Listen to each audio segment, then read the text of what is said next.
Iran launched dozens of missiles toward Israel on Tuesday in what it has said was a response to the killing of Hezbollah leader Hassan Nasrallah and others, potentially taking the region closer to a wider conflict. CNN team on the ground in multiple locations in Israel observed dozens of missiles piercing through the skies as the sirens blasted across the country. At least one person was killed and several were injured during the attack, according to the Israeli military. The international spokesman Nadav Shoshani told CNN Jake Taper that one Palestinian was killed in Jericho as a result of the attacks. Israel has vowed to respond to the attack, sparking worries among its allies that the conflict in the Middle East could escalate further. Speak hours after the assault, Prime Minister Benjamin Netanyahu said, "Iran made a big mistake tonight, and will pay for it. The regime in Iran does not understand our determination to defend ourselves and our determination to retaliate against our enemies." The Israel Defense Forces said it estimated that Iran fired 108 projectiles at the country. It said it intercepted many of the missiles, although some landed on the ground in Israel and the occupied West Bank.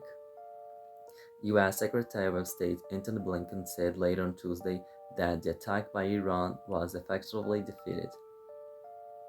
While the attack was over relatively quickly, it is clear that it has further raised the stakes in what is already an extremely tense moment. World leaders have long warned the conflict between Israel and Iran's proxies Hamas in Gaza and Hezbollah in Lebanon could inspire into a wider regional war. All eyes will now be on how Israel responds.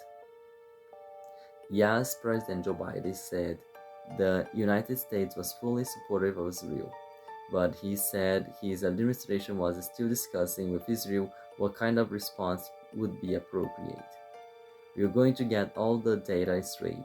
We are in constant contact with the Israeli government and our counterparts, and that remains to be seen," he said. Israel is already fighting on two fronts. It has been at war with Hamas in Gaza since the deadly October 7 terrorist attack by the group of southern Israel. Tens of thousands of Palestinians have been killed in Gaza, with much of the strip reduced to rubble. And while Israel and Hezbollah had been trading cross-border fire for much of the past year, Iran launched the barrage on Tuesday, just hours after Israel announced it launched a limited and localized ground operation in Lebanon. Sending Israeli troops into Lebanon would have been seen as a major escalation by Iran. Iran's Islamic Revolutionary Guard Corps said it targeted Israel in response to the killing of Nasrallah and others, according to the Iran's semi-official Tasnim news agency.